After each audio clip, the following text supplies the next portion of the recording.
Yes, sir. Yes, sir. Yes, sir. I'm early. I am early. Y'all know the deal. What's going on?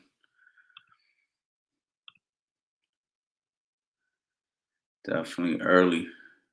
Let's get it. This is building from the ground up. Probably one of the most important courses on my website at the moment.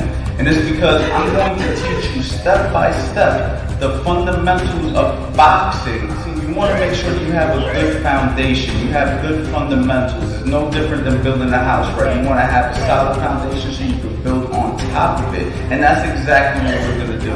I'm going to teach you the same way that I've taught hundreds of people throughout the years from owning a gym. I've also had the opportunity to work with numerous world level professional fighters, amateur fighters at the Olympic level, and they all had one thing in common, and that's good fundamentals. Okay, you have to have a solid foundation if you want to go ahead and building on top of this, all right? But this is just a really good starting point. So for all my beginners out there, intermediate and advanced boxers, let's go ahead and let's get started. You already know.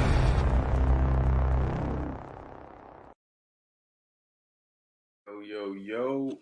What's good? You know the vibes. Those of you guys who know I was on here last night till like 3, 4 in the morning. It's 12:52 right now. Well, I can't really see it when I go too close, but it's 12:52 right now. That's coffee in my cup. You know what I'm saying? I'm listen. This week I'm on my late night grind. I'm super excited because I just dropped Build You from the Ground Up 1.0. We were talking about this for a while now. I was moving a little slow on it because I was trying to put out as much content, good content, the right content for Build You from the Ground Up 1.0. I didn't really want to, just put anything out. I wanted to make sure that it had the right information, not too much, not too little, quizzes, PDFs, getting a good response for you guys. And I got it for 50% off. We started the 50% off sale right off the gate. Typically, I don't do any 50% off sales on a brand new course. Typically, I do a sale after a course has been out for amount of months or whatever, but right out the gate. So if you guys want to take advantage, I will be cutting it. So just wanted to come on here and talk about that. And let me chop it up with some of you guys, man. See how y'all doing. My man Lucine Mantala. I hope I said that right. What's up, coach? What's good? Young King, the next champ. Yes, sir. What's going on, man? We got my boy Garrett Groover. Garrett Groover. That's an interesting name. What's good? Let's go. Still waiting on how to be a better technician / fighter in boxing. Well, you gotta put in the work. You gotta put in the time. It's like anything else. You get what you put into it. You know what I'm saying? From Sacramento, CA, thank you for the podcast. You love repping Sacramento, man. Every time I see Sacramento, I already know it's you, Shamari. What's good, champ? How you doing, man? Appreciate you pulling up. How much is it and where can we purchase it? All right, well, let me put that back on there. And I'm giving it to you right now for 50% off. So what you got to do is just go to the website, CoachAnthonyBoxing.com, okay? And let me go ahead and put that in the chats for y'all real quick. www.coach. I'm not a quick typer. AnthonyBoxing.com. Okay, so you go to that website right there. You click the link. You put in Ground Up 50. You get it 50% off. If you never boxed before, this is a fantastic course for people who've never boxed before. This is just excellent, man. You're going to learn everything from the very beginning, man. Stance, how to throw the jab, cross hook, just everything that you need for this particular one. This is 1.0. I plan on doing a 2.0 and maybe a 3.0. And I don't know how many .0s I'm willing to go, but this is the first of a few that I'm going to do as a little series. So be ready for that. You know what I mean? Belch Dream, Texas. Yes, sir. I already know, man. Didn't I work with you guys? Didn't I work with you? Didn't you bring you guys over to me?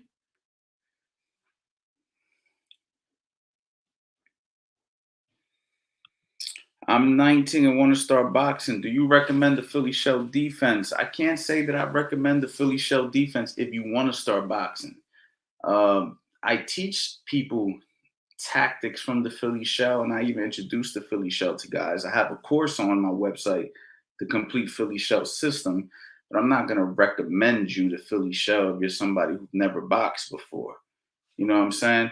Yo, Alex, man, I'm going to put the link in here. Why don't you come up here and chop it up with me for a second, man? You know, I remember when y'all came out here to Philly to come work with me, man. I got a chance to work with your boys. So yeah, pull up. I got the link right there for you, Alex. Click that and pull up in here. Let me talk to you, man. It's been a minute. Much respect from the UK, coach. Looking forward to checking out this course and showing my kids, man, this is a good course, man, especially if your kids have no experience. This is exactly what you want. You want a course for beginners. This is it. You know, I should have had this course on my website before, but you know, I was going all over the place and putting out some really valuable information, but some of the information is a little too advanced. This is perfect for the person who has very limited boxing experience. 1 second here. Sure, I got something in here. All right, yeah, the person who has no boxing experience, limited boxing experience is perfect. So if your kids never boxed before, you'll be able to build them up. You know what I mean? Watcher from Brisbane, Australia. Learned a lot from your content. Keep up the great work. Thank you very much, man. Big shout out to Australia. I know you guys are going through a hard time with the pandemic. At least it seems like that from our end here in the United States, from what I'm hearing. Let me know a little bit more in the chat. How is it over there? How you guys doing? How you guys making out? I know the lockdowns apparently are crazy. Coach, I'll be sparring tonight at 11 p.m. with some guys at Midtown Fitness and Boxing. Can I send you the video after? Trying to think where you would send it to. Send it to my DM on Instagram, but make the video clips like 30 seconds, because if it's anything longer than that, it's gonna be pain. You know, it's gonna be a pain to send it or whatever. So send it to my Instagram at Coach Anthony. Shoot it to my DM.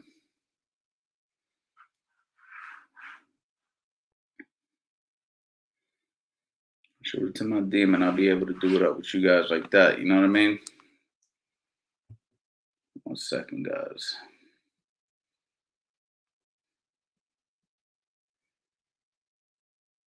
Yeah, man. So that's what we'll do, man.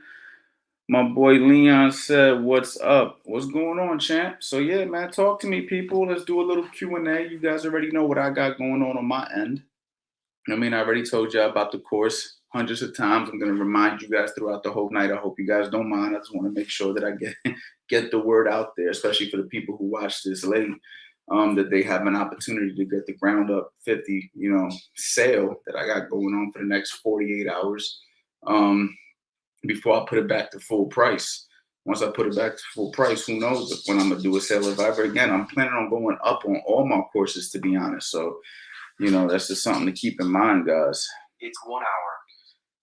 All right, let's see what we got here. Respect from the UK, coach. Question about the jab. I've noticed pushing off the back foot seems to force a lot of power into the jab. Is this recommended, as I don't think I have been taught it anywhere? Yes, I would push off the back foot, absolutely. When you're stepping forward with a jab, that's how you drive through with the jab. You know what I mean? Now, there's different things you can do. Some people slide their feet. You could do that as well. But if you really want to generate a nice hard jab, pushing off the back foot, snapping that punch, that's exactly what you want. You're going to drive into it. You know what I mean? You just don't want to lean forward, right? You just want to turn that thing over, bang. You know what I mean? So absolutely. Who is a fighter you like to study? Man, this is going to sound like cliche and pretty basic, man, but I love to study Floyd Mayweather Jr. Even though he's retired, I just think that Floyd Mayweather has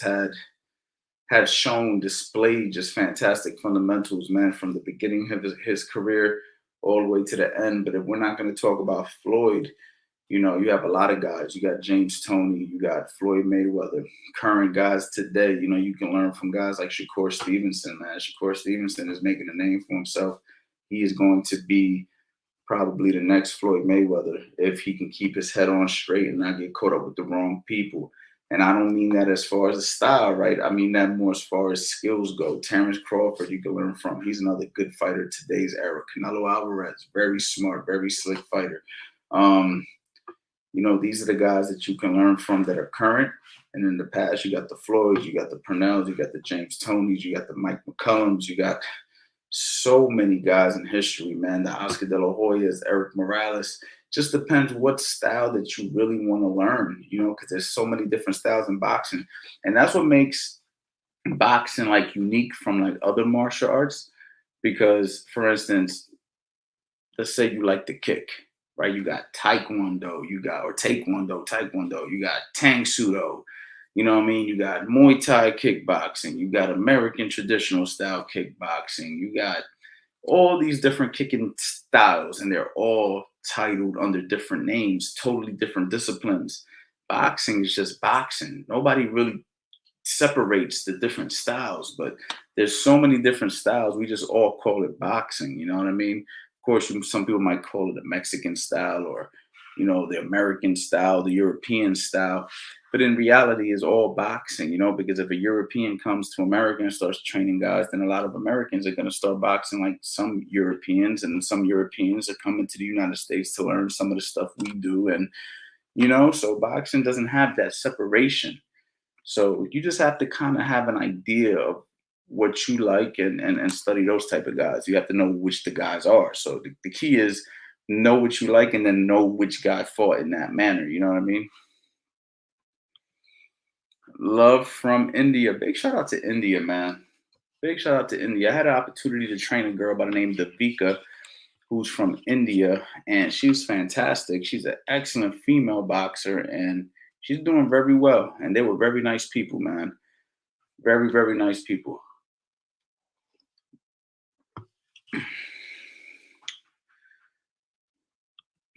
Who was the best coach that you learned from? Man, I've learned from so many, man. That's probably why I'm able to display a lot of the stuff that I'm able to do, man. But you know, one of the main coaches that really taught me a lot was a coach by the name of Dave Luter in Florida. Fantastic, fantastic teacher. Very underrated. I learned from him. I've learned from fight trainers here in Philadelphia. I've learned from trainers in New Jersey, New York City, um, in Florida. I used to work with just so many, just an abundance. So I was just very fortunate to meet so many trainers. And then as a trainer, I met even more trainers. And, you know, I learned training from a trainer's perspective as well, you know. Conversations with my man, Billy Briscoe. He's a fantastic trainer, teacher. Learn from him, work side by side with some of the young hot coaches right now that are in Philly right now. So I've had that education runs, you know, runs thick, I guess you could say, pause, you know what I'm saying? And you know, I'm fortunate that way. In Germany, we have seven in the in I'm in Germany, and we have here 7 in the morning. I have done my first training. What time is it in your country?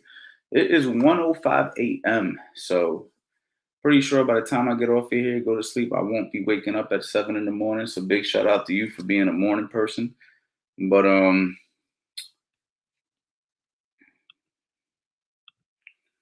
yeah.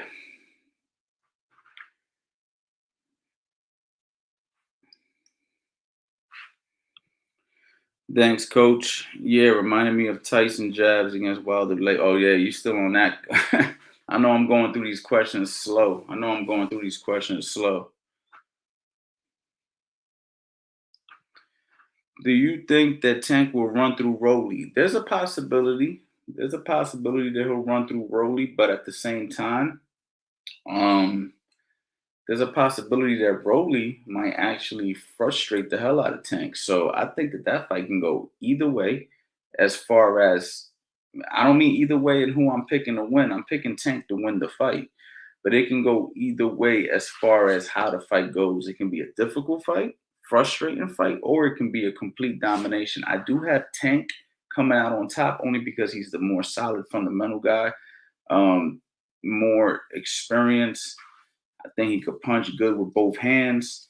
I think Rolly just presents physical strength and awkwardness, but that can be a freaking problem. I mean, we saw Ricardo Mayorga beat Vernon Forrest twice, and Vernon Forrest, I mean, maybe some of you guys haven't. I don't know what age group I got in here or how much you guys watch boxing, but we all know that Vernon Forrest, God rest his soul, was a fantastic fighter, and Mayorga was able to beat him twice. So it goes to show you that awkwardness, strength, determination can play a major factor.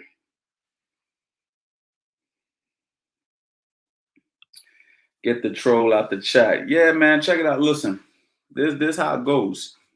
So right here on my screen, right, when somebody trolls me or if they're too disrespectful, there's a option called put user on timeout.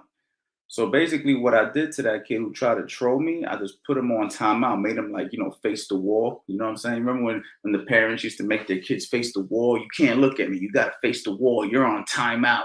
So that kid's basically on timeout right now. Comes back in here, he gets blocked. Real simple, man. I just put you on timeout, man. Treat you like a little son. You know what I mean? Treat you like the kid that you are. So that's what I do to the people who try to troll. You know what I mean? So that's how we moving, man. So you're right, Sean Breezy.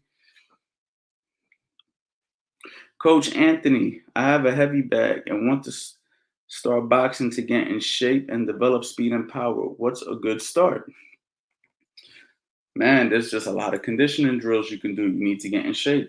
First thing you could do is train for what you're trying to develop, right? If I'm trying to be faster, then I'm going to throw faster punches. If I want to be stronger or hit harder, I'm going to focus on more hard punches. If I want to work on my boxing technique, then I'm gonna work on my boxing technique. If I want to, you know what I'm saying? But when you're working on speed and power, you never want to compromise technique. You always want to keep your technique. So if I'm trying to go fast, one thing I'm not gonna do is go fast and be sloppy with it. That's one thing I'm not gonna do. Now I'm gonna go fast as I can as long as I have good technique. You know what I mean? So you never want to compromise that. But let me go ahead and bring my man. Coach Anthony. Yo, what's good, my brother? Nothing much, man. We still grinding. We still trying to make something shake. How you been? Update me, man. So for those of you guys who don't know, this is my man, the Dope Dreams, right? That's what y'all call yourselves. The Yeah, Dope this is B. This is B with Belt Dreams out of Texas, man. So Got three young. tell them how we met. Tell the people how we met so they can kind of know what's going on and what's going on right now. So me and Coach Anthony met. We was taking a trip out to Philly. We was looking for some sparring. I was trying to give my boys some different looks. We so used to the, come forward Texas style. So I wanted to take them to the Mecca of boxing. Right. And how did that go? While we was out there, I thought it would be a great idea to link up with Coach Anthony. This is somebody I kind of look up to, and I done learned a lot of information from Coach. So we made it happen, and I remember at first it almost fell through, right? Because you had an issue with your back. Hanged up, yeah. Yeah, he had an issue with his back, but he came through. He still put on a nice little old performance, showed him a lot of great things, worked him out, made him push and dig deep. You know what I mean? So that's how we met up, man. Yeah, so how they doing, man? I know that, tell the people a little bit about your boys and, what kind of experience they have, what they've accomplished, and what they've accomplished since I've seen y'all, because I haven't really caught up with you in a minute. So right. Well, my youngest, his name is Peyton McMillan. He go by Petey Worm. He won Junior Olympics. Yeah, he won Junior Olympics this year. Came in first place. Congratulations. Put on a good show. How old is he? How old is he? Mm-hmm. Oh, Petey Worm 9. 9 years Petey old. Worm's 9. Yeah, Petey Worm 9 years old. I got an 11-year-old. He's still looking for. He itching to get his first little title in the nationals.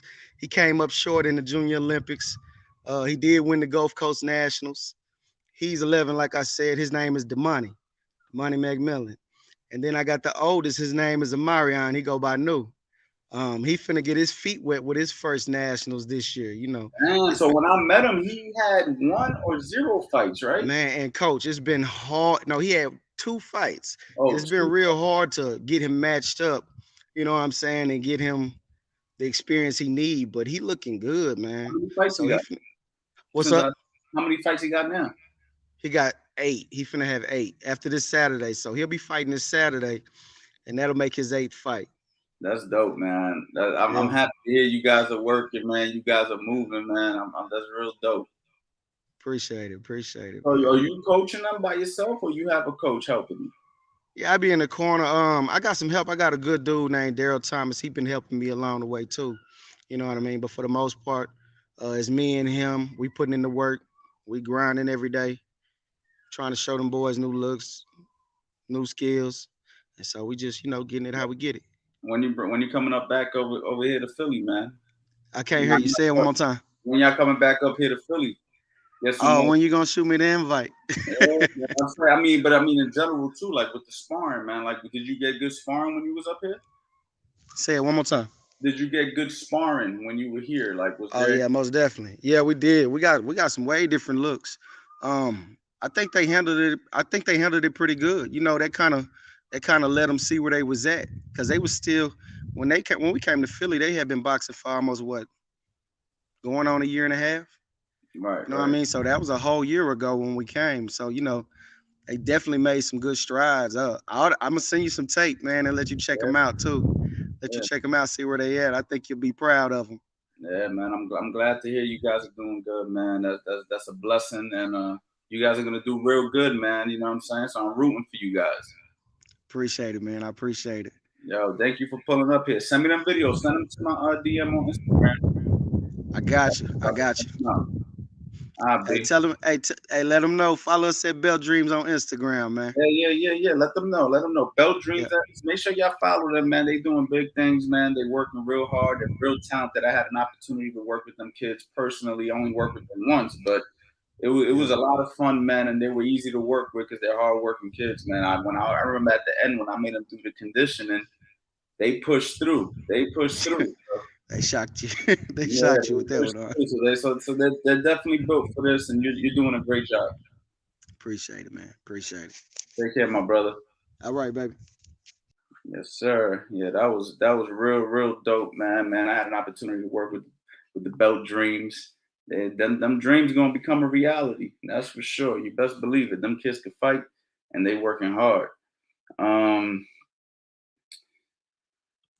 do you think DSG can make use of a new trainer? I think DSG would do real good with my man Billy Briscoe. Man, Billy Briscoe was his cut man.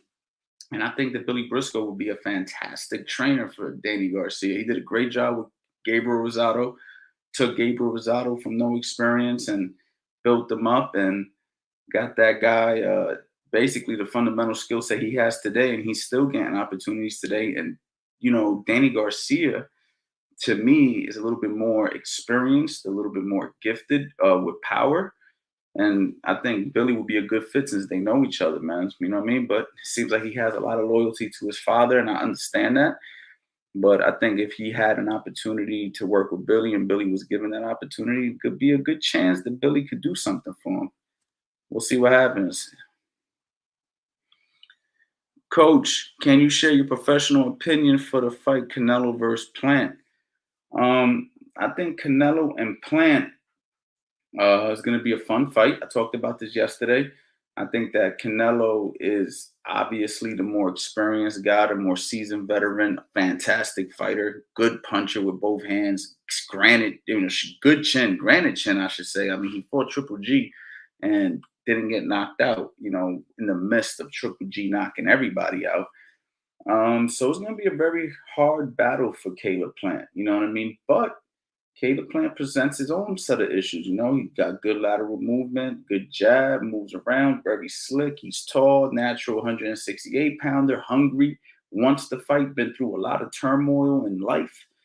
And when you have a guy like that who has been through so much in real life, you know what I mean? The loss of his mother, his daughter.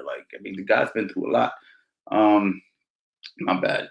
You guys been through a lot. You just don't know what the guy's willing to endure. And he's very skillful. And it's going to be a fun fight, man. I'm looking forward to it. I'm going to cover it all next week. I'll probably go live every single day. I'm planning on going live every single day. Tell me if y'all would appreciate that. If I went live and did a Q&A every single day for the month of November. I'm considering doing it. I might not be doing it at this hour every day. You know what I mean? I'm trying to fix my schedule, maybe earlier in the day. Let me know. Do you think Shakur can be the next pound for pound? Absolutely, without a doubt.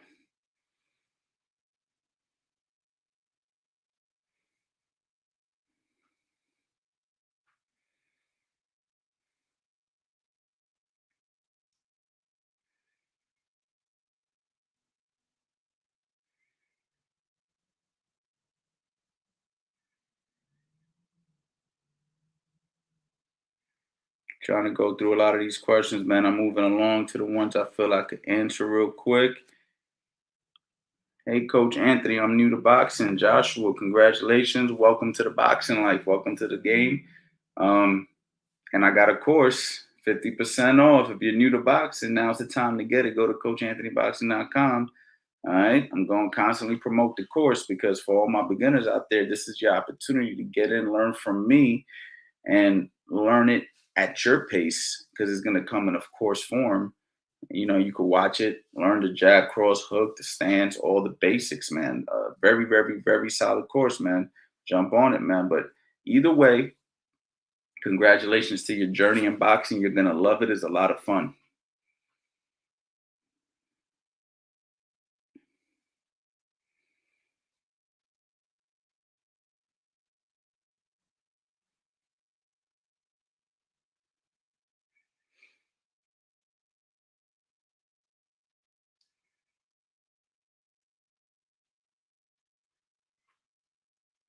Trying to read through these real quick.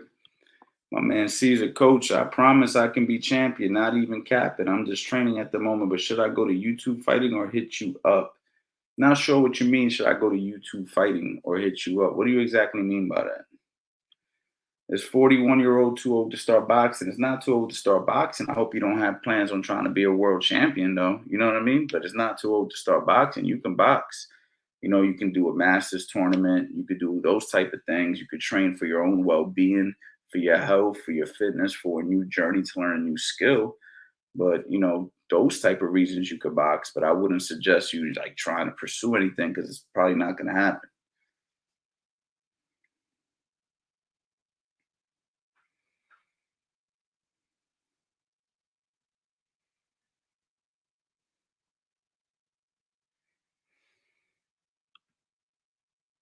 What up, Coach? Jamar Talley going ham. Yeah, Jamar Talley's my young boy, man. I had an opportunity to take him to the Olympic trials, and we did fantastic. We actually won the championship, but he ended up having to do a box off, and he lost in the box off, so he didn't get the number 1 seed. He got the number 2 seed, but he's still been traveling. He's been going all over. He's working with so many people and just getting so much good experience. So he loves boxing, man. I'm very proud of him, man. He's a good kid. We got a good relationship. So I hope Jamar, I wish him the best.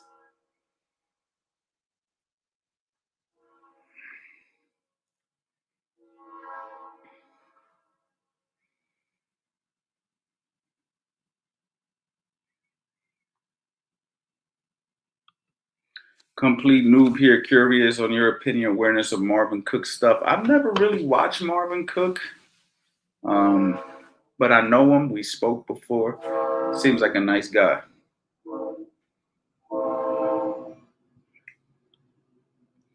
Any advice on cutting weight before a fight? I'm having my first amateur fight upcoming. I don't think that you should be considering cutting weight if you don't have to. You know what I mean? Amateur fights, you should be fighting somewhere around the weight that you already are.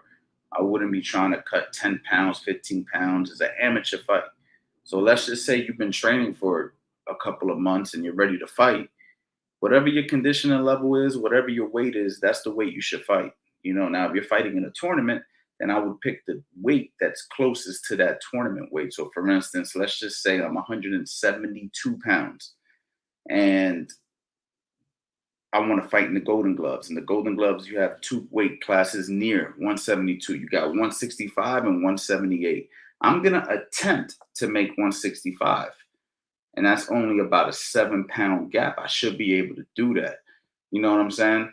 But if I'm having an amateur fight, and let's just say I'm weighing 169 pounds, I'm going to work out. I'm going to eat healthy. I'm not going to eat like a jerk or anything like that. But I'm not going to worry about my weight. So whatever I weigh on fight day, I'm going to be fighting a guy within 5 pounds either direction. Either if I'm weighing 169, I might be fighting a guy 174, or I might be fighting a guy 164. You see what I'm trying to say? So that's basically my ideology on that. I wouldn't be too concerned about cutting weight. You should be considering, now if you're overweight, I would be working on my weight loss in the beginning of my boxing journey as I'm boxing, and the weight should gradually come off. So you should just be eating right. And I wouldn't worry about weight cuts until those days come. And because once you start getting into the whole weight cutting thing and then going up and going down, it's not good for the body, especially as an amateur. Not necessary. That's more of a professional thing. That's more of a highly leveled competitive amateur boxer thing. But for your first fight, nah, you don't got to worry about that. Or even your first few fights, not a big deal. Only for tournaments is the only time it really matters.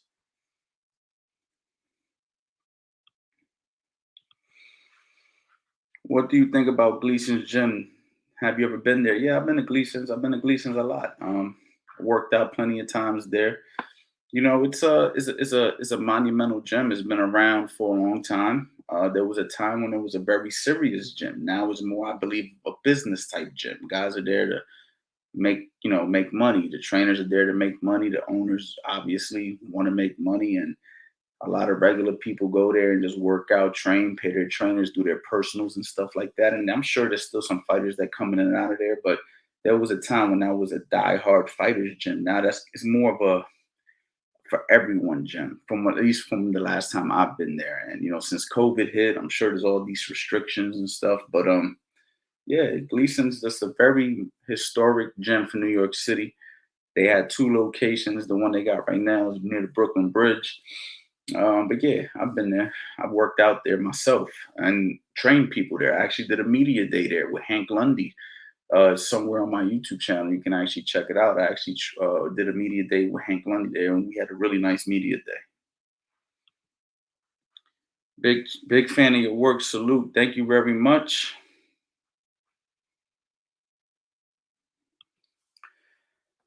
How to fight a southpaw guy who always stretches his lead hand. Oh man, that can be tricky, man.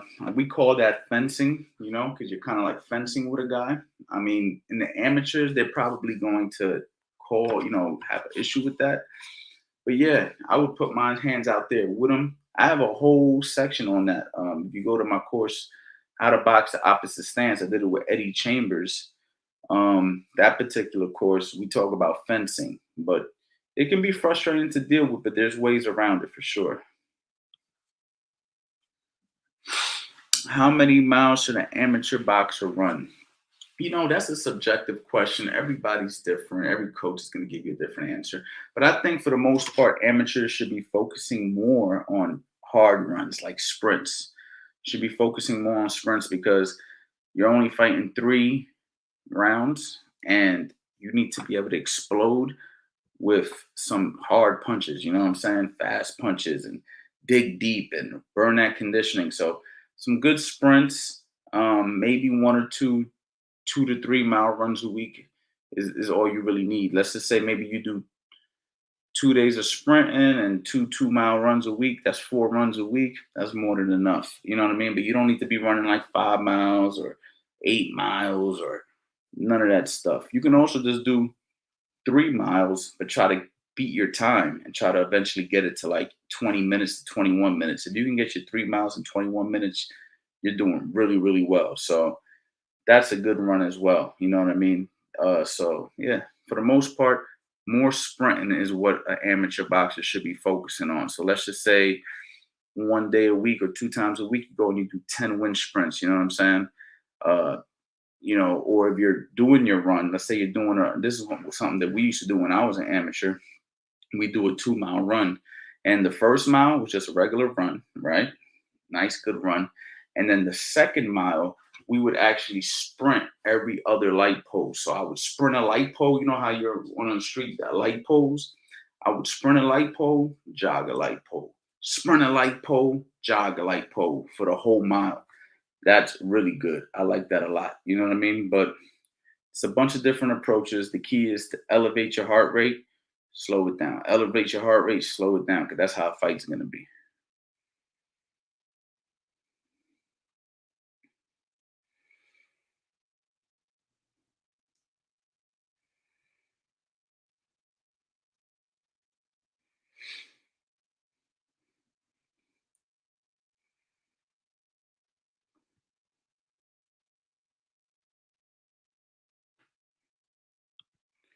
Any plans to have Eddie back on? You guys make a good team. Oh, absolutely, man. Absolutely. Eddie, Eddie's that's my brother, man. You ain't never gonna have to worry about Eddie not being around. He just has other stuff going on, you know what I'm saying? So it's hard for me to get him all the time. But yeah, Eddie's around. We're actually gonna work on a course this weekend together. You know what I'm saying? A little something for you guys. We're gonna put something together and I'm gonna bring him on here as much as I can. But yeah, man, I plan on going live. Did you guys answer my question? I don't know if I asked you, but if I was to go live every single day for the month of November, would you guys enjoy that? Q&As, maybe bringing people on, bringing you guys on, stuff like that. And what time? Because like right now it is 1:27 a.m. I don't know if this is a good time to be going live. Maybe I should be doing 8 in the morning, 9 in the morning. You know what I mean? What do you guys think, man? Give me some feedback.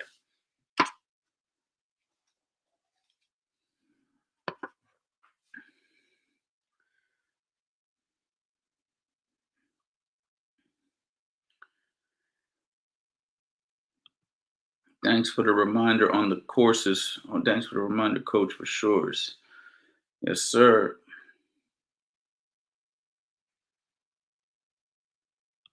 Man, say, yeah, Coach, I have a lot of questions. What what time do you think would be a good time? Let's be all honest, guys. Like, if I was to go live every single day, do you think it would make more sense to go live, early afternoon, evening, like 6 p.m., 7 p.m. Eastern time, maybe 9 p.m.? So that's like 6 p.m. West Coast. Or do you guys like this graveyard shift that I'm doing right now?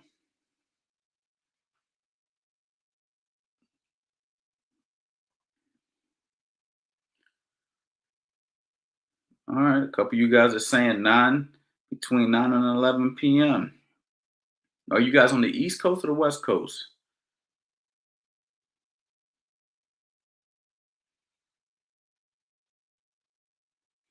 I tell you what, man. I know it's late, man. I know it's late. Half of y'all in your bed right now, but somebody wants to come on here and ask me a question, I'll just put the link in there. Let's talk for a minute. Anybody? I'm making this bagel. I'm making a bagel watching this, about to sleep. You see what I'm saying? It's mad late. I know. Not everybody's up at 1 in the morning. I want to fix my schedule. I want to be a morning person. I want to wake up at 4 or 5 in the morning and go to sleep early and all that. But it's hard for me, man, because my brain don't stop working, and then I'm up all night. We working on courses, we editing, we doing all types of stuff. So yeah.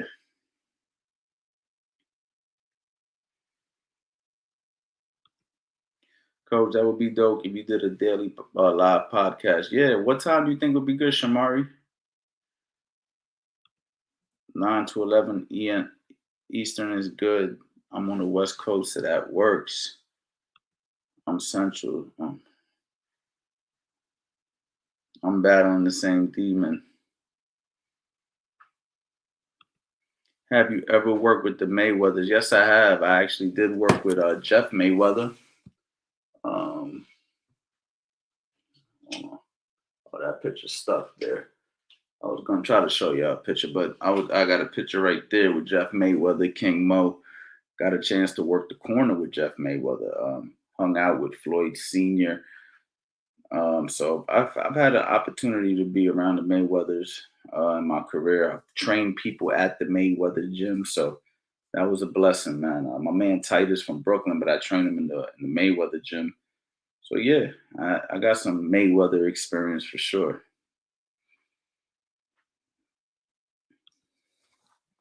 It's like 1:30 a.m. Yeah, it's 1:30 a.m. here too, man. It's 1:30 a.m. here too. Real late, but sometimes, man, when you just want to come up and chop it up, you know what I mean?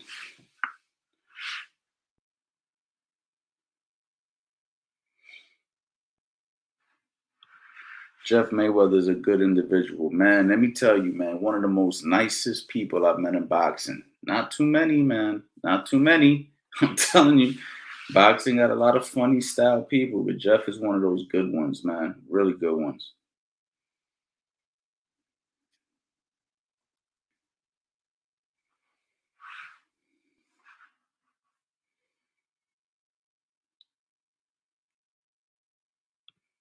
What did you learn from the Mayweathers? I know you said mitt work. No, I never actually learned mitt work from the Mayweathers. What? You know what? That's not true. I did learn mitt work from the Mayweathers, but I didn't learn them directly from the Mayweathers. You know what I'm saying? I did learn a lot of tactics that they did. You feel me? But I didn't really learn much from the Mayweathers. They weren't like coaches to me. But I got a chance to work next to him, and that experience alone was pretty dope. You know what I'm saying? And just seeing him in person and how they operate and getting that good energy. But as far as education goes, I didn't get much education from them other than knowing boxing and seeing some of the tactics that they do, like the shoulder rolls and stuff like that. I learned a lot watching Floyd Mayweather. You know what I mean? I learned a lot watching him and having a good teacher in my life personally, explaining to me what's happening, and then I was able to utilize and you know formulate my own thing out of that. You know what I mean? Go live at 6 p.m. so we can go to bed before 10 to 12 p.m. Right. That's a fact, man. I need to, maybe 6 p.m. might be the perfect time. I think 6 p.m. might be that time, man. 6 p.m. Monday through Friday live, or Monday through Thursday, and then Friday, Saturday, we can go later because there's a lot of boxing matches and stuff like that on the weekends. How that sound?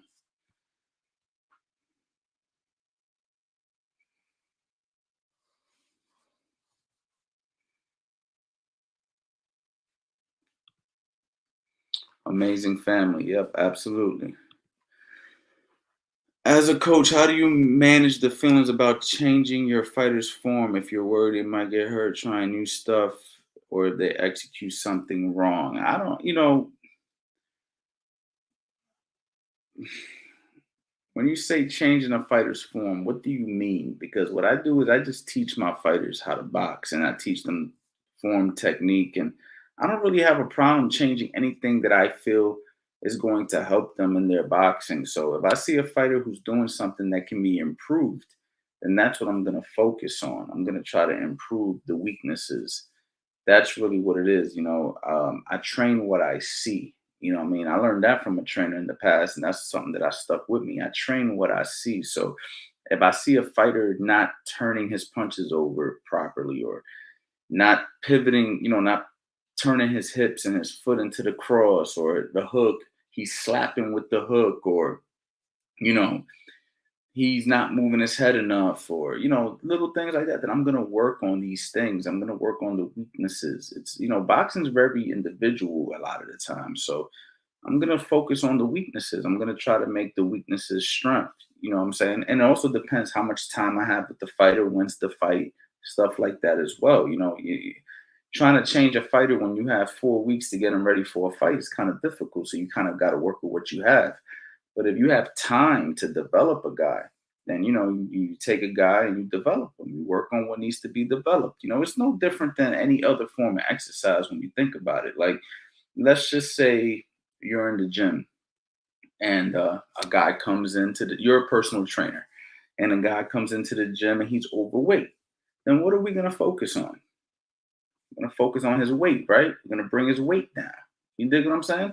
we're not going to have an issue taking the fat off because that's what needs to be worked on. If I get a guy who's extremely skinny and he wants to put muscle on, then what are we going to do? We're going to focus on building some muscle. If I get a guy who has undeveloped arms or something and he wants to have a big bicep, then we're going to focus on curls and stuff that's going to make his biceps grow. So it's the same thing with a fighter, right? I get a guy, I look at the weaknesses, and I try my best to improve those weaknesses without compromising some of his natural attributes and stuff like that so he doesn't get hurt. But that's really the key. And it also depends on how much time you have. If I don't have a lot of time with a guy, there's no way I can change anything. All I could do is prepare him.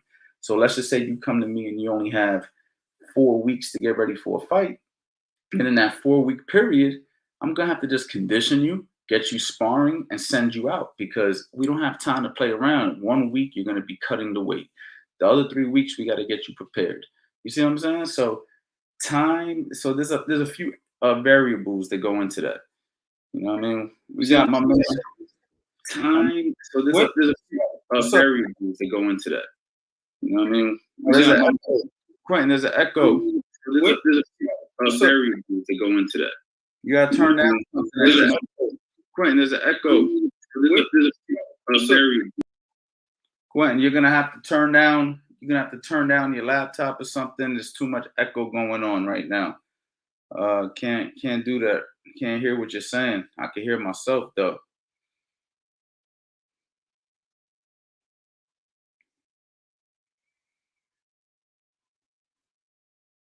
I'm trying to bring you back in.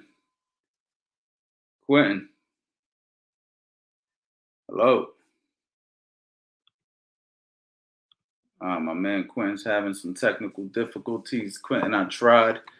All right, let's see right here.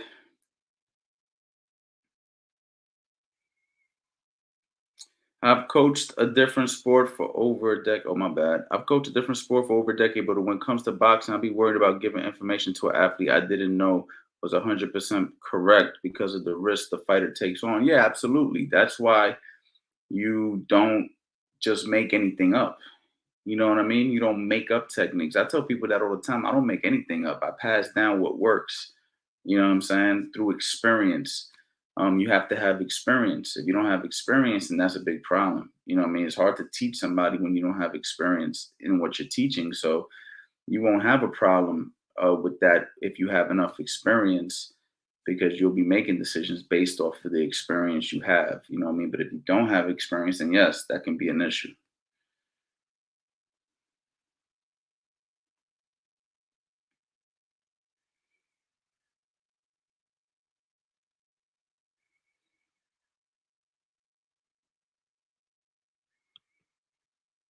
I guess thinking about shoring up the weaknesses is one way to approach it. I'm not confident that I know what's right for a fighter just yet. That's why I feel apprehensive. Thank you. Okay, champ.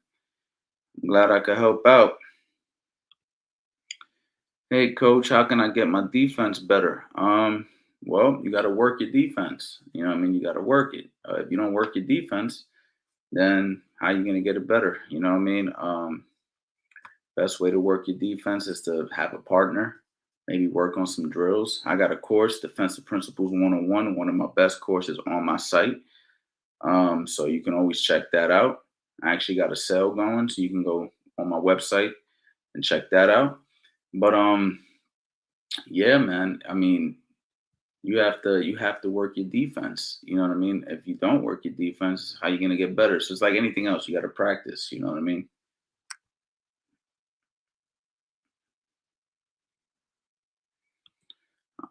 Hey, what's up, champ? I'm not sure what you mean. How do I study boxing when rest day from training? Not sure what that means. Can you elaborate? I'm not sure what that means.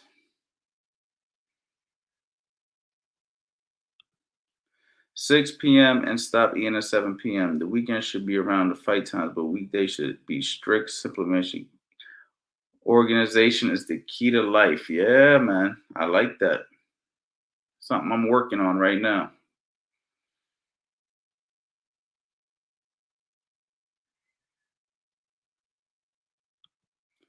The Dawn, what are some psychological transformation you've seen in a fighter, whether it affected them positively or negatively? What are some psychological transformations you've seen in fighters? Can you be a little bit more specific what you mean by psychological transformations? Just curious on what you exactly mean by that. I'm gonna take a short break right here, but I ain't going nowhere. So you already know, gotta check out the commercials. This is Build You from the Ground Up. Probably one of the most important courses on my website at the moment.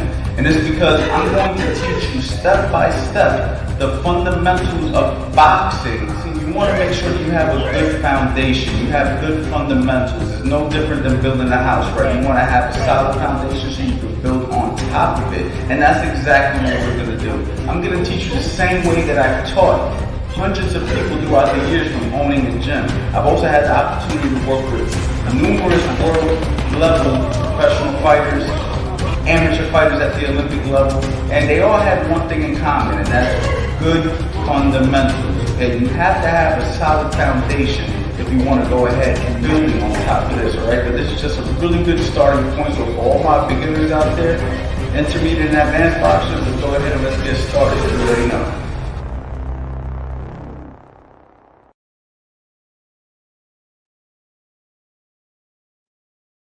You guys already know. You guys already know what's going on. Let's see right here. How should I avoid the right hand after throwing a jab? You know, that shouldn't be too hard to do if you don't get caught in between. You know, like if I'm throwing a jab and when I have it around here, that right hand comes, then there's a chance that that right hand could come right over the top, right? Somebody throws a jab, boom, they time you with that right hand over the top. It can't happen. One way to prevent that is when you throw your jab.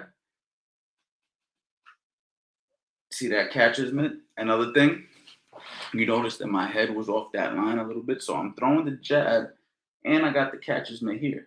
Now, what you have to be careful of is when you're going like this to pop that jab, that they don't throw that left hook or that uppercut with the lead hand. So when I'm coming here, you got to be ready to catch on that side. You see what I'm saying? Bang, bang. You know, that catcher mitt, that hand does two jobs, actually more than two jobs, but you got that. Uppercuts come up the middle. You want to shoot off of it, you can. You know what I mean? So you have some options. Or you can simply just throw the jab, move your head. You know what I mean? I could throw the jab. He goes to shoot the right hand. I slip it. From slipping it, bang, left hook to the body. Might be able to pull that off. But you got to hope that he's throwing that right hand after. You can also just bring your hand back, right? The right hand comes. Oh, snap. My glove was there. I blocked it. So you have options. You feel me? So, yeah, there's a few things you can do, but it also depends when the punch is being thrown.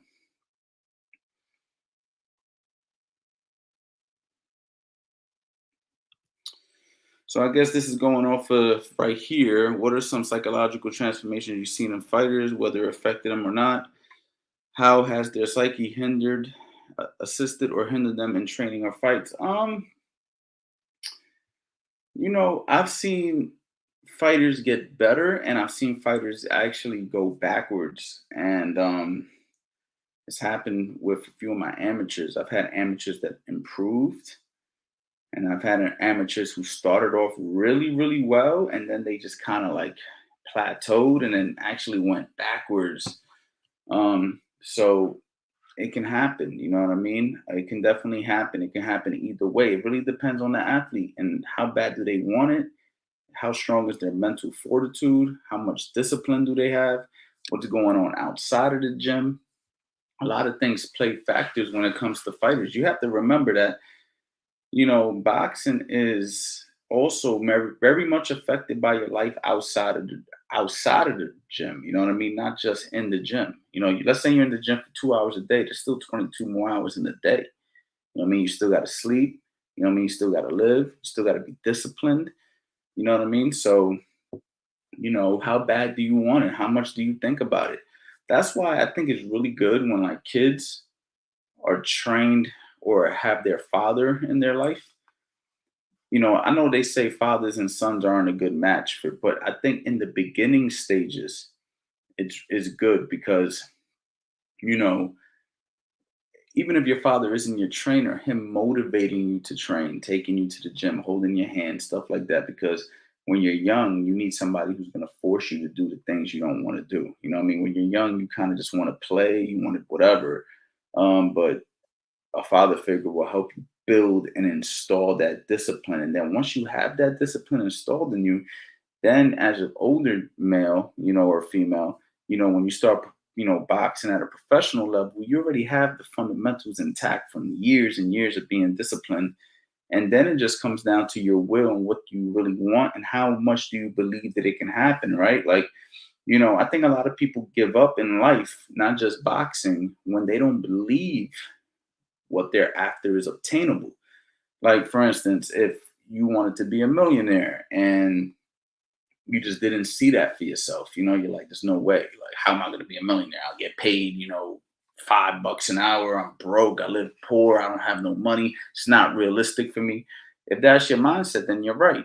Same thing goes for somebody who's overweight. Oh man, I'm so overweight. I'll never get in shape. Well, then you're right. Somebody who doesn't believe they can be a world champion. Well, guess what? You're right. You have to have a sense of belief. Now, when you start to believe it and you start to really see these changes in your life for the better, then it kind of wakes you up. You're a little bit more motivated, you're a little bit more excited about life, you're a little bit more excited about going to training, you're looking forward to sparring, you're looking forward for your next fight. So you have to believe it, you have to want it, but you also have to believe it. And some people helps them. And some people, after one or two losses, they start to decline. So, in turn, to answer your question, you need to have strong mental fortitude in boxing. It's not just about how good you are. How strong is this? How strong is that mind? Because the mind can play tricks on you. You feel me? Diego Nieves, hey coach, new to boxing. I hesitate to get a combo in because scared to get rock coming in. What are some drills I can do to close the distance with confidence? You're scared to get rock coming in. I mean, look, man, that's part of boxing. You feel me? Getting hit is part of boxing. A good way to prevent getting rocked when coming in is, not rushing in. Don't rush in. You feel me? Like, don't just come in. Use your feints, use your jab, do things safely. Take your time. Don't press too hard. You know what I mean? Keep your hands up. And like I said, when you add a feint, when you use your lead hand, see, the jab is the closest thing to the target. So it's easy for me to go from point A to point B. But if I just come rushing in head first, boom, of course I'm going to get caught. If I just come in winging a wide hook, cocking my arm all the way back, of course I'm going to get caught. But if I'm, using feints and giving you a little head movement and feinting and throwing my lead hand, which is the closest to the target, it's going to be a little bit safer for me to get in. So when you're shadow boxing, you need to consciously think about these things. When you're hitting the heavy bag, you have to consciously think about these things. You have to put a conscious effort into using your mind, visualization when you're hitting the heavy bag and you're shadow boxing. How do you earn these visualizations hitting the heavy bag and all this? Is, for one, having a good coach who's going to teach you, explain to you, show you, tell you what the risk rewards are, and guide you through them in the beginning. Then the next thing is going to be your sparring. Your sparring through experience is going to tell you, if you get hit every time you come in, but you're not using your jab, then maybe next time you use your jab. Maybe next time you start rushing in. You have to go through a certain amount of rounds of sparring and experience levels and then working on the mistakes. As soon as you're done, immediately, not waiting it, nipping it in the bud. Because if you continue to make these mistakes and you don't make these adjustments, then what's going to happen is you're never going to get better. You're going to build bad habits. It's going to be twice as hard to break them. So it's better to nip it in the bud. We dead in that right off the rip. We're not wasting no time with it. No good. Get rid of it because it becomes like a cancer and it spreads.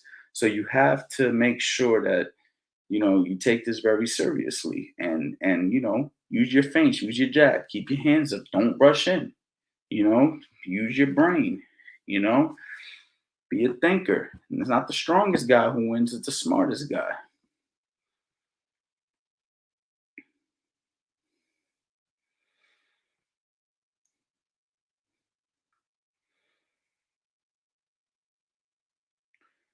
Hold on, champ. I'm just trying to go through it. Homie said, absolutely, we would enjoy coaching. I guess you're talking about me going live every day. That's the goal for November.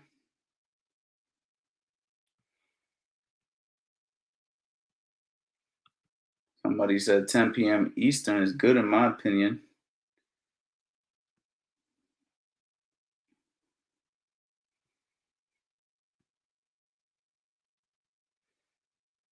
Somebody said 9 p.m.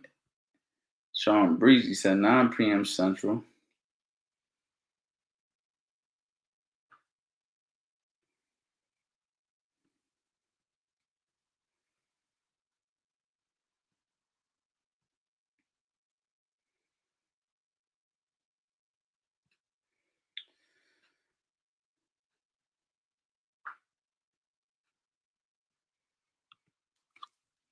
There is a mental barrier you have to overcome with being hit. Yes, absolutely. You have to overcome it. It's like anything, though, man. Everything is scary until you go through it a few times. And then once you go through it a few times, you learn. It's not that it's not scary no more. It's not that you don't get nervous no more, but you learn how to deal with it. It's just like when people ask me about fear with sparring, fear with fighting. You're always going to be fearful, but you learn how to deal with the fear. You learn how to control it. If you don't learn how to control it, then it'll overcome you like a spider web and you just frozen, You have to learn how to deal with problems, right? The problems are always gonna be there in life, not just boxing, but you have to learn how to deal with it. You know what I mean? So you learn how to deal with it through experience, going through it a few times and learning how to deal with stuff. Now, when you get punched in the face, you might not get hit dead on no more. Now you learn to ride with the punch a little bit. Now your face and your shoulder and everything turns with it. Or you learn how to pull back a little bit, or you learn how to turn with the hooks when you block them. You learn these things through experience. You can't just watch my courses, even though I'm selling you guys these courses. You can't just watch my courses and think you could fight. You still have to put the work in. You still have to actually implement it in some real life scenarios. So as much as I love selling you these courses and I love teaching you however I can, you still have to put in the work. It's not a magic potion, you feel me?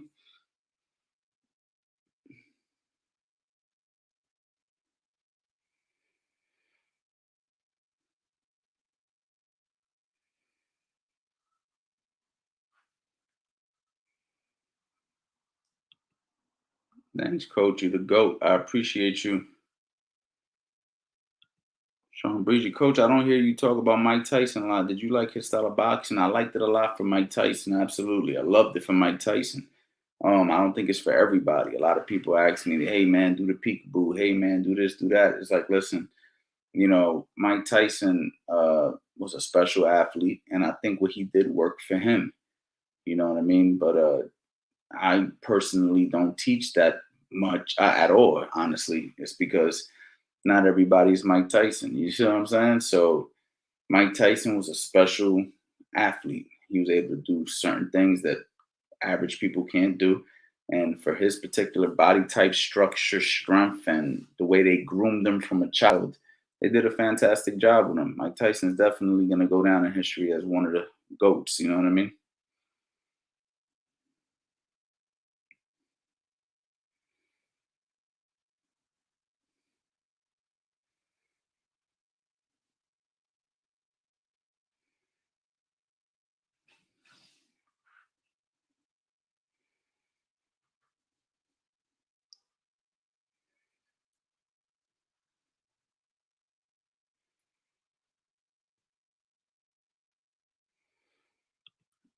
Peekaboo is a bad style. I'm not gonna say it's a bad style. It's just not for everybody. And there's not too many people doing it anymore because not too many people know that system. So there's not too many people teaching it. But I'm not gonna say it's a bad style. It's just not for everybody. Just like keeping your lead hand low is not for everybody. Even though I like to do this sometimes, and it's not for everybody. So if you're a trainer telling a guy to fight with your hand low, right off the bat, telling him that that's the only way to do it. It's not the truth. The truth is this might be better for you, but it's not for everybody. Not everything's for everybody. Hey, coach, what are your thoughts on Ennis versus Delorme fight on Saturday? I had a chance to work a corner against Thomas Delorme with Hammer Hank Lundy when he fought Thomas Delorme. Delorme was a good fighter, 2014, 2013, 2015. It's 2021. Haven't seen much of him. I just don't see how he's going to do well against Boots at this stage of his career. I think he gets stopped. I think early. I think Boots is gonna get rid of him quite early, to be honest with you. I just think that he's just not gonna be able to compete with a young, strong Jaron Ennis. I think that this is gonna be a showcase fight for Ennis. I think there was a time when Thomas Delorme was a good fighter, and he might still have a little bit left. But I personally think that Boots is gonna handle him, and I think he's gonna make a statement. But I don't know how much you want to call this a statement, because I think that Boots is ready for the upper echelon guys right now. And I just don't think that Thomas Delorme is still at that level.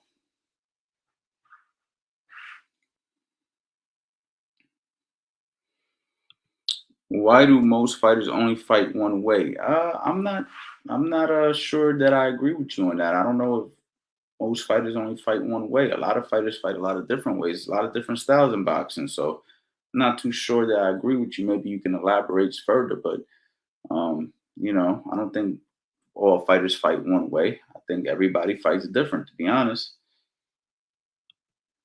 Is 29 too old to box? Like I told my gentleman who asked me if 41 was too old to box. Not too old to box. You can still box as an amateur until you're 40. And then from 40, you can go masters. I wouldn't jump into the game 29 looking to win a world title. Is it possible? Anything's possible. Is it probable? Probably not. Most promoters and managers aren't interested to work with a guy that old. So it just depends on what you're looking to do as boxing. Now, if you're looking to find a new journey, if you're looking to hit heavy bags and mitts and spar and maybe do some amateur stuff, absolutely, without a doubt, 29, you can still do it.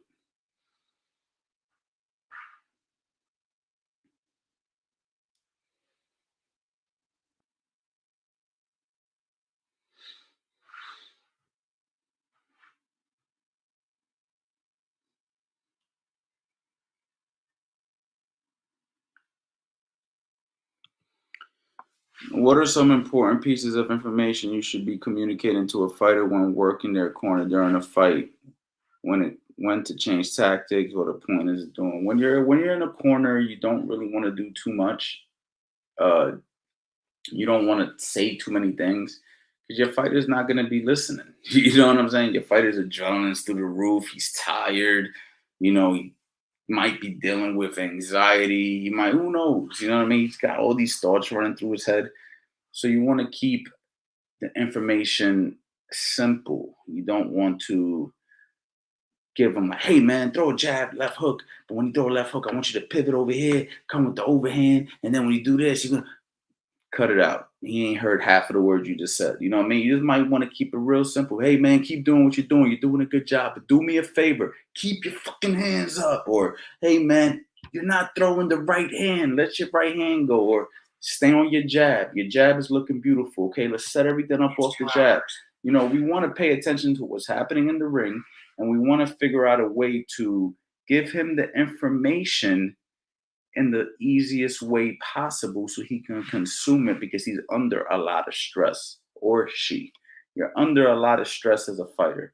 So you're not going to consume all that information. So the easier and the simpler the information, the better. Sometimes you may have to yell at him, though. You've seen Teddy Atlas in the corner. We're firemen. You might have to amp a guy up, or, Angelo Dundee, or was it Angelo Dundee? It might be. You're losing it, kid. You might have to do certain things, but for the most part, you want to keep the information simple. Sometimes you got to raise your voice. Sometimes you got to keep your voice, neutral. But yeah, you don't want to overdo information. You don't want to over communicate. Not necessary. Probably won't help you. Probably be detrimental, to be honest.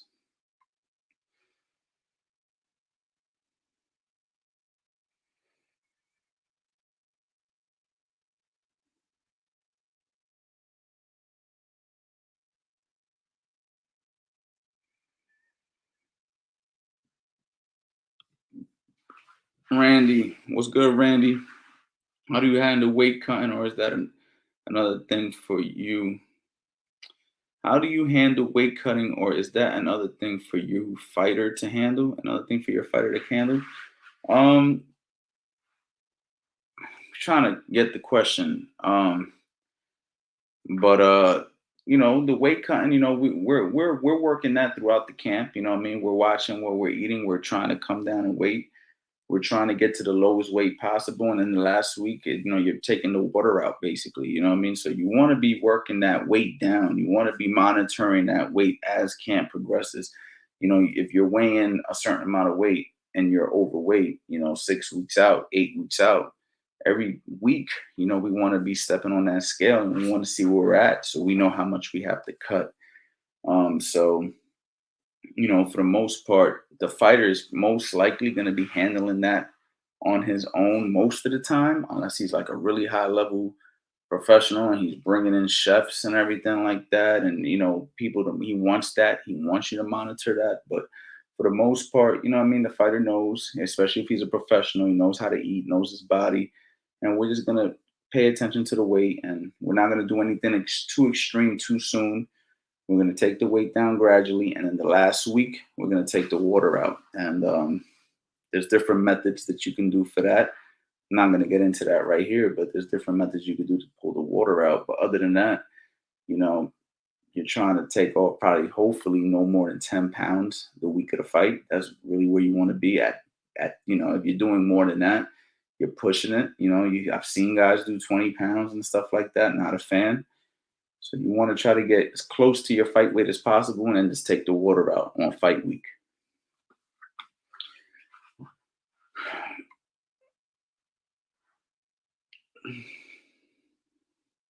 Coach, and if they were to fight, who you got, Mayweather or Gary Russell Jr.? I got Mayweather every day of the week.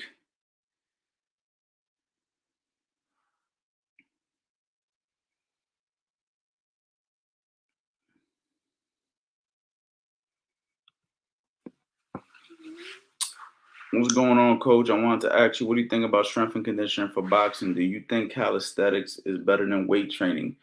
There's a way to weight train for boxing, and now with all this new research and technology and stuff, you're getting guys coming up with different methods. So do I think weight training is necessary? No, I don't think you need the weights. I think you can prepare a fighter for a fight without weights. I think it's been done for a long time until we just now started adding weight training. Some may argue that the game has evolved and now we need weights. Look, man, you can build muscle many different ways, man. You have to get creative. And I don't think that you can beat calisthenics when it comes to training for a fighter, because the calisthenics, you're getting push-ups, pull-ups, dips, planks, heavy bag work. I did a whole thing on this before on a Q&A. It's like, how much do you think the body can take? You know what I'm trying to say? How much do you think the body can take? You got the jump rope. You got the shadow boxing. If you're doing shadow boxing correctly, you're working hard in shadow boxing. You're hitting the mitts. If you're hitting the mitts correctly, you're working hard on the mitts. You're sparring. If you're sparring correctly, you're working hard in sparring. You're enduring a lot of damage, and you're putting your body through excessive exercise and sparring. You're hitting the heavy bag. You're doing that extreme. Then from there, we're gonna hit the table probably, and first, some guys like to hit the speed bag. Others don't think it's necessary. But let's just say you hit the speed bag. And then from the speed bag, you're going to go ahead and do your core. And you're probably going to add some calisthenics. How much more work do you need? Oh, don't forget, we're running in the morning. Don't forget, we're doing sprints in the week. Don't forget, some guys are adding swimming to the program. So, all this stuff about weights and stuff. It's like, where do you fit it in? And how much can your body endure? You have to recover. You don't build muscle in the gym, you build it when you rest. So if I'm tearing down my muscles, then I'm going to the gym, tearing down my muscles, and then I'm running, tearing down my muscles. At what point does it become detrimental? Now, is there a way to do it? Yes. If you bring in a professional who's been working at a very high level with these pro athletes, I do think the weights can help. But I don't think that. I think that people take it too literally when they hear weights. They hear weights and they assume that it's weight training. And I just feel that you have to know what you're doing, especially when you're getting a fighter prepared for a fight. So, do I think calisthenics is better? The easy answer is yes. I think calisthenics is better.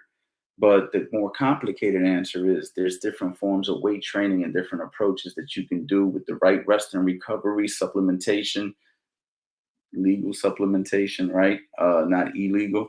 You can make it work.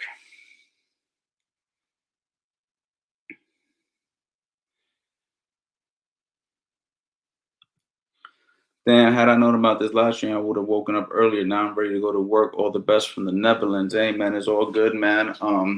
Appreciate you. And you can always watch it later. I'm going to leave it up so you guys can watch it. Thanks, coach. That was a really helpful answer. No problem.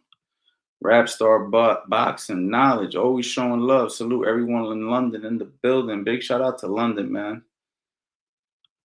Do you think the cross guard is an effective guard? I mean, it can be effective if you know how to do it. Do I think you should be like this the whole time? No, but maybe in the midst of something, man, I'm shoulder rolling, I might catch something, you know what I mean? But I don't. This is very old school. You got guys who do it.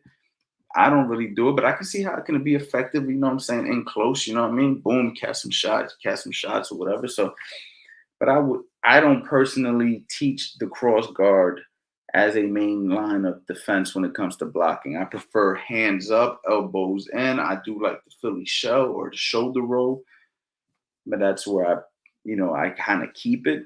But I do know trainers who do teach it.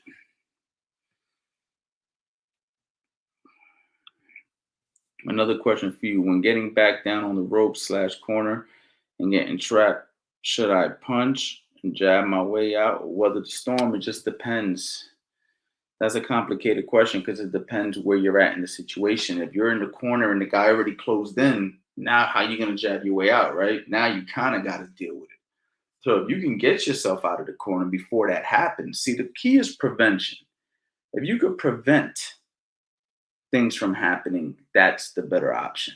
Now, if it happens, then you have to know how to deal with it. You know what I'm saying? Or maybe you're setting a trap, which you guys do as well, because you're very experienced in the corner.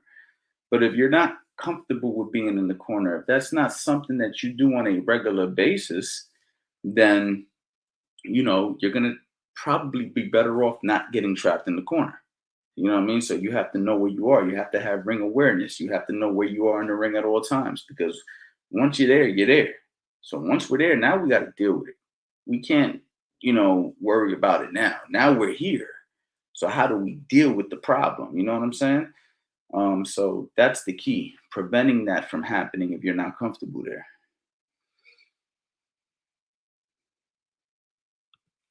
Why do you say Mayweather? Because I believe Russell Jr. will be a challenge for Mayweather. I'm gonna be honest, man. I don't think so. I don't think so. My bad. Make sure we're good here. I don't think so because even though Gary Russell Jr. has fast hands, Gary Russell Jr. is smaller than Mayweather. So Mayweather's gonna have the size advantage. Mayweather has a fantastic jab, and I think that's how you deal with a guy like Gary Russell who got fast hands. Mayweather has fast enough hands to deal with Gary Russell Jr. and exceptional defense. Gary Russell Jr. has been hit quite a few times in the fights I've seen him in. You don't see Mayweather get hit that much. So, in my opinion, Mayweather wins that fight unanimous decision.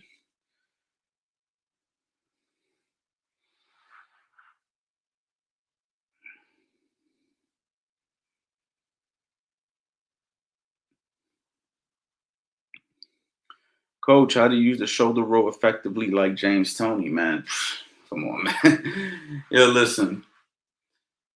James Toney, if this was karate, James Toney is a fourth degree black belt, fifth degree black belt if you want to use the shoulder roll as a belt system. You feel me? I mean, you're talking about one of the best that ever did it. You know what I mean? He's one of the best when it comes to the shoulder roll. So, how to use it effectively like James Toney? That's like asking me, how do you shoot as good as Kobe Bryant or Michael Jordan? You know what I'm saying? Like, you're talking about the best of the best. You know what I mean? You also have to, with exceptions of Floyd Mayweather and others that were exceptional with the floor. When you think of the shoulder roll, you think of James Toney. So, for me to give you that answer, I'd be making something up. The only real genuine answer I can give you is you have to do it every single day. You know what I mean? For years and years and years. And use it in real situations and work on it every single day. Practice it. Have your trainer working on the mitts. Have fighters throw punches at you and roll your shoulder when they come at you. And use it in fights and use it in sparring. And just hours upon hours upon hours of dedication. That's the truth. There's no shortcut to this, man. Now you can learn the proper techniques. You can have a coach teach you and drill you. But at the end of the day, you're going to have to put it through an excessive amount of training for many years, not months, not a year, not 12 months, not 18 months. We're talking a decade. You know what I'm trying to say? To be like James Toney. So I just hope that clears that up. You know what I mean?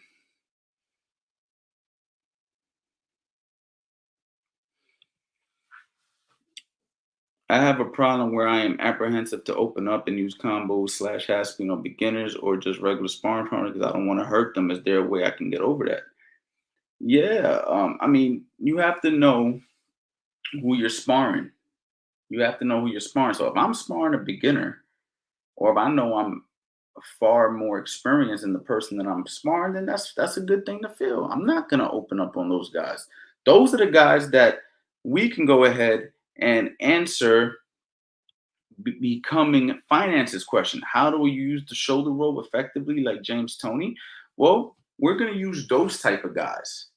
We're going to use guys like that, the guys that we're better than, and we're going to work our defense. We're going to work on slipping and shoulder rolling and catching shots and doing things that we need to work on defensively.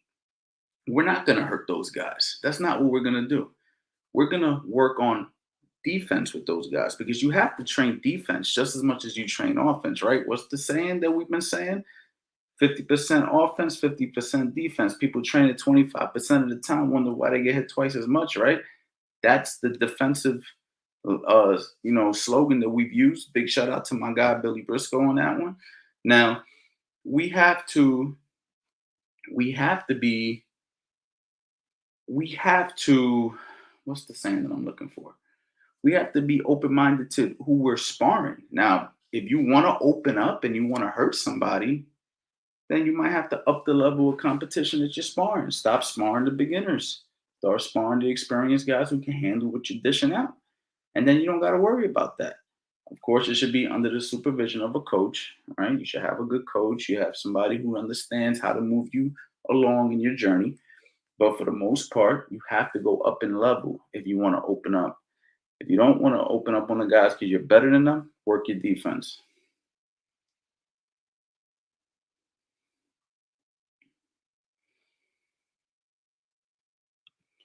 Damn, coach, back-to-back night live. Sheaf, tell me about it, bro. I'm on a mission right now. I'm on a mission. Build you from the ground up 1.0 mission. You guys already know. I got the course 50% off. I want to push it because I want my beginners out there to take advantage. And I want you guys to really get this course. Check it out, man. You're not going to be disappointed. It gets no, more beginner than this. This is perfect for the person who wants to learn how to box. You know what I'm saying? If you use discount code CABoxing60, I'm gonna give you 60% out all my other courses that have been on my website since you guys pulled up on me tonight. Okay. As you guys know, I got other courses. Check out my Southpaw course. Everybody wants to know how to box a southpaw. Everybody who's a southpaw wants to learn how to box the opposite stance. We're gonna get into it. We're gonna give away all the secrets. We're gonna teach you so many great things, man. And luckily, we got a guy right here who can box both stands, orthodox and southpaw, and fast in the chambers. So we're gonna go ahead. We're gonna learn a lot. You guys made a very wise decision. So let's not waste no time. Let's get right into it.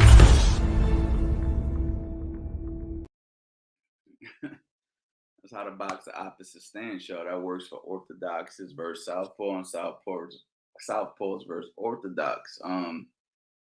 So much info in that course right there, man. It's unbelievable. How about this one? You're getting like a 10 for 1 right now. This is boxing. This is the beauty of the sport. This is what makes you a pugilist, okay?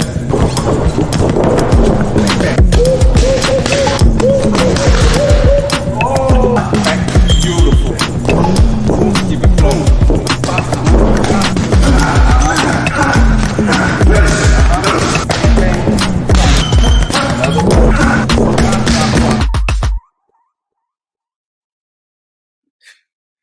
So much, man. So much stuff on there, man. Listen, guys, CABoxing60. Go grab yourself a course at 60% off.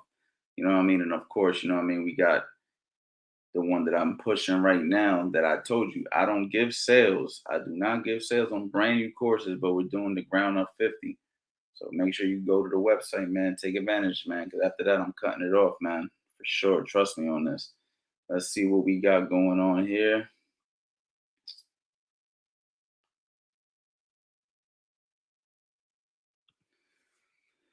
Mad there's not more people on this live. However, that's more chances for questions to be answered. Listen, you know, the truth is, of course, I would love for there to be 100. You know, I had 1,500 people on this live, man, about a week ago. But I did it right after the Deontay Wilder fight, and I guess everybody was up for the fight. I went live, boom.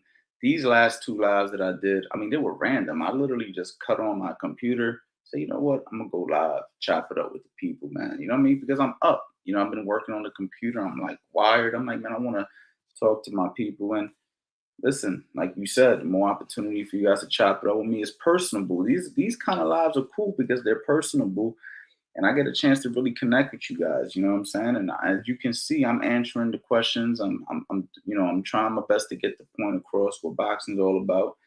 So, you know, sometimes it's cool, man. I take it either way. You know, if we're packed, we're packed. If we're not, we're not. It's all good. I appreciate the people who want to be here at the end of the day. If you want to be here, then that's who I appreciate. I focus on who wants to be here and who's here, who's awake. You know what I mean? I focus on that. I ain't worried about, you know, if there's more people in here or whatever. There's going to be days that there's going to be a lot of people, and there's going to be days that it's going to be quiet, whatever. At the end of the day, you know, the people who are here, those are the people that matter.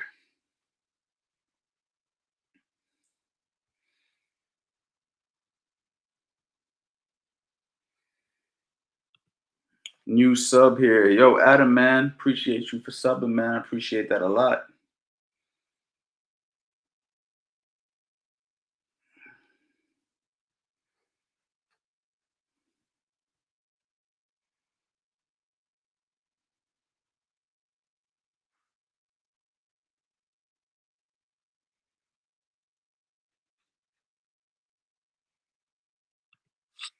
I was just asking about fighters' signature moves, punches. Do you notice certain styles in every fighter? Yeah, every fighter got their own style, man. You know what I'm saying?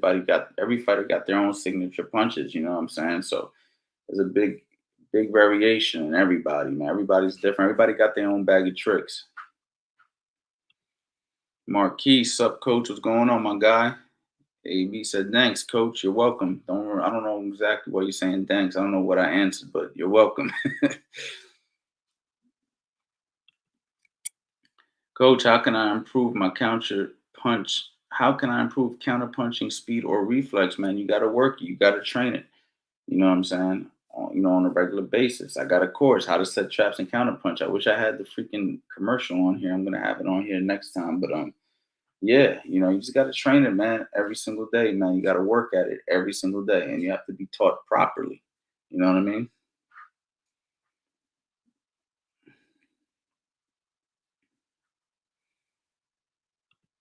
Really appreciate you answered like a million of my questions. Yeah, no problem, man. That's the that's the benefit of you hanging out here with me, man. So I'm glad I could help. Hey, Coach Love from Australia. Big shout out to Australia, man. A lot of people from Australia been pulling up in here.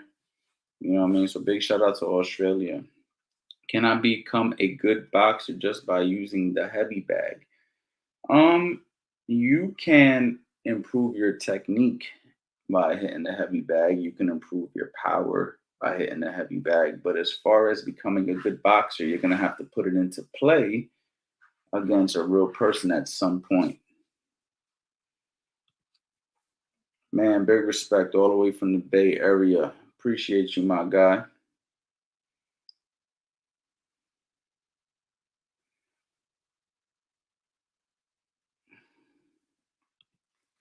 Why do you think kickboxing isn't on the level of boxing in the U.S.? I think that has a lot to do with like the business model and like the people who got involved with boxing. There's a history to it.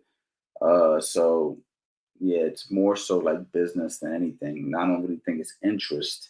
It's more business. And then as you can see now, we got the UFC, and that kind of covers the kickboxing aspect of everything. So you know, uh, yeah.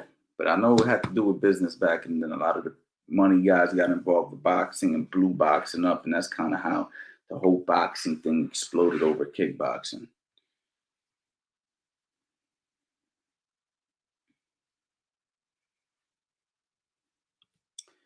How does a southpaw avoid a liver shot? Man, you got to be careful because a southpaw leads with the liver. The southpaw, when they're standing forward, they're standing with their right hand in front. The liver's actually in the front.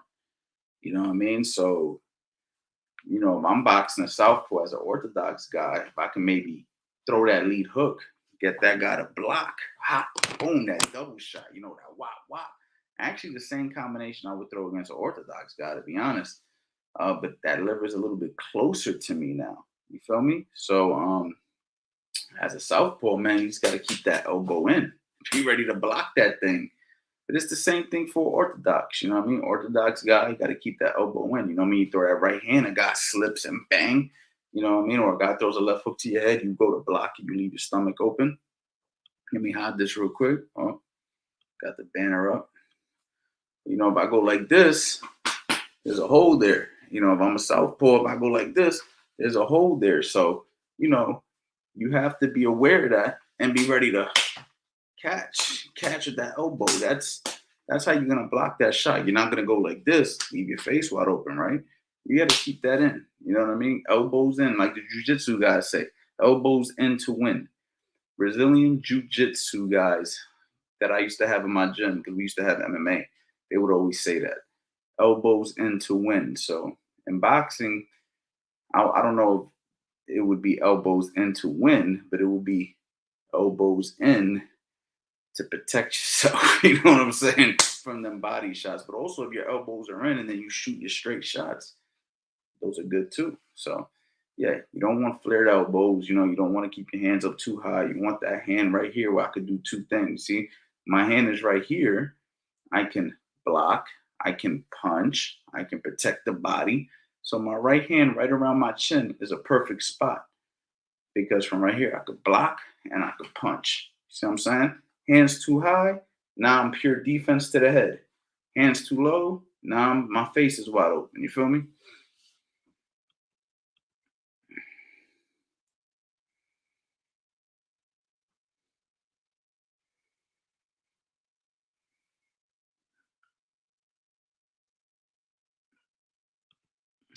New possible New idea, possible series. Receive clips of folks' network, sparring sessions, etc., and give feedback on them. Since I see you can share screen, I love to send mine. Ha ha ha.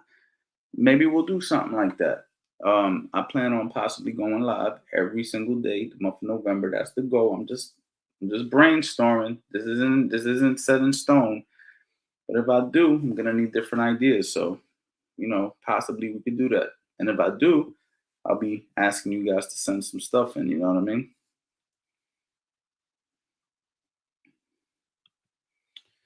Head movement without drills or gym partner, man. Just move your head, man. You can use a slip line. I have a how to use a slip line video on my YouTube channel. You know what I'm saying? And then just move your head, right? 1, 2, roll, 1, 2, 3, roll, slip, slip, all those different things you can do. I got videos on my YouTube channel, but you have to move your head when you're done punching. Move your hands, move your head. Then of course you got to move your feet, get to a new spot.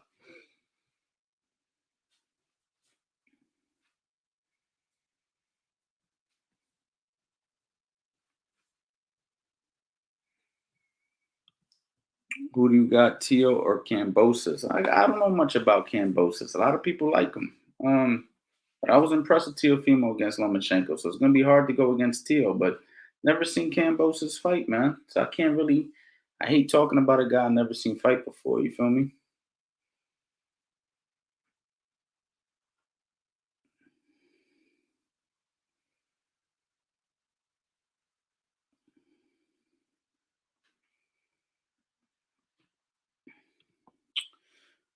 When I started boxing, I was working on the heavy bag a lot and got a ton of pain in my forearms, almost like a shin splint feeling. Is there an explanation for what might have caused that? Maybe the way you were landing your punches weren't right.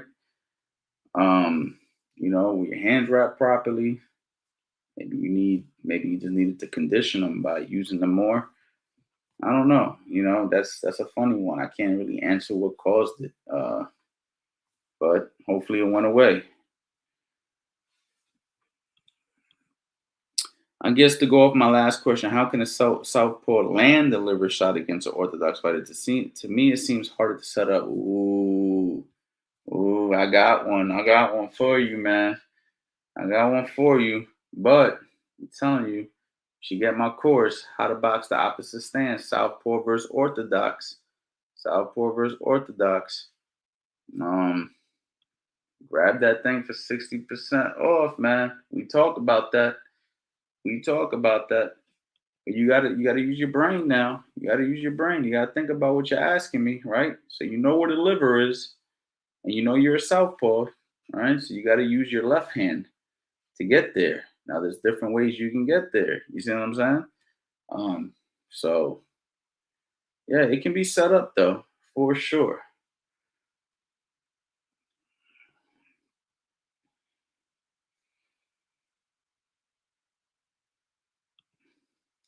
Ever had to coach someone that had a fear of getting hit? Yeah, damn near everybody I coached.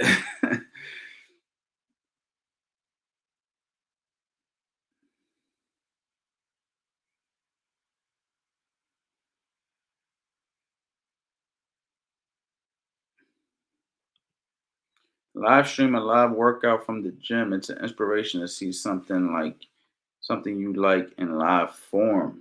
It's a good one. That's a good one. Um, I'll keep that under consideration.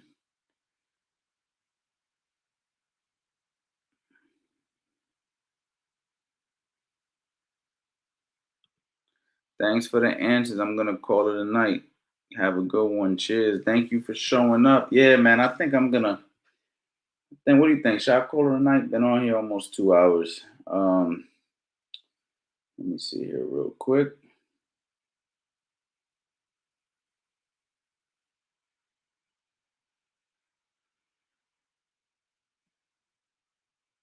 Give me 1 second, guys. I'm sorry.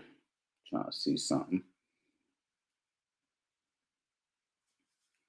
Yeah, man, I think I'm gonna call it a night myself. But I appreciate everybody for coming on here, man. You know what I mean? It was a nice little calm little night. But yeah, man, guys, don't forget to take advantage. Don't forget to take advantage, man. Those you from the ground at 1.0 is only gonna be 50% off a little while longer. then that thing's gonna be right back to full price. Don't say I ain't tell you so. You can go ahead and grab that right now. And I'm looking forward to coming live a lot more. So if you guys enjoy this, man, like, comment, subscribe, share, so we can go ahead and get this going, man. I'm really trying to start something here. And that's it, man. We'll take it from there. Lots of good advice. Thank you, man. I appreciate you. You know what I mean? God bless everybody in here. Thanks, Coach. No problem. Last question, please. Morning routine for people who work a 9 to 5. What do you mean morning routine? Elaborate. Elaborate when you say morning routine. You mean an exercise routine? Like, what do you mean? While you're typing that up, check out this. This is build you from the ground up. Probably one of the most important courses on my website at the moment. And it's because I'm going to teach you step by step the fundamentals of boxing. See, you want to make sure you have a good foundation. You have good fundamentals. It's no different than building a house, right? You want to have a solid foundation so you can build on top of it. And that's exactly what we're going to do. I'm going to teach you the same way that I've taught hundreds of people throughout the years from owning a gym. I've also had the opportunity to work with numerous world-level professional fighters, amateur fighters at the Olympic level, and they all had one thing in common, and that's good fundamentals. Okay, you have to have a solid foundation if you want to go ahead and building on top of this, all right? But this is just a really good starting point. So for all my beginners out there, intermediate and advanced boxers, let's go ahead and let's get started. You already know.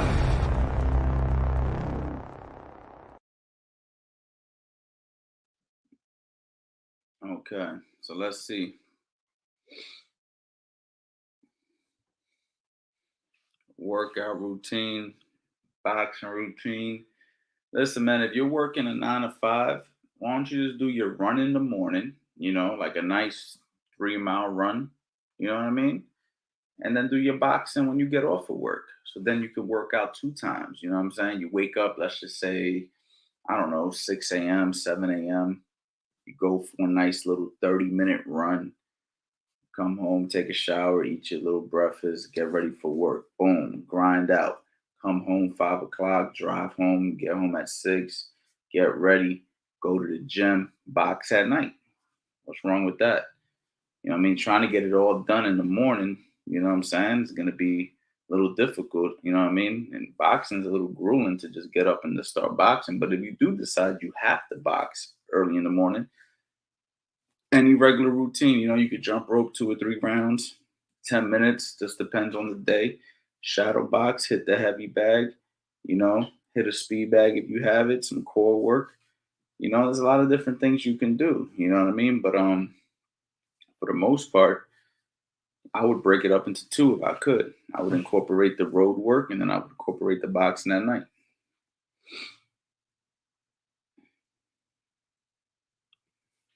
What a goat, rest up, coach. Appreciate it, manifesting you being coach for you one day, man. I appreciate that, man. You never know, man. Life has a way of bringing people together. You're right, coach. Thanks for all the info. God bless you. Have a good night. God bless you too, my brother, man. Thank you guys for the love and support, man. And I hope to see you guys soon, man. Maybe I'll pop in here again tomorrow. Who knows, man? But thank you guys so much. You already know I'm out.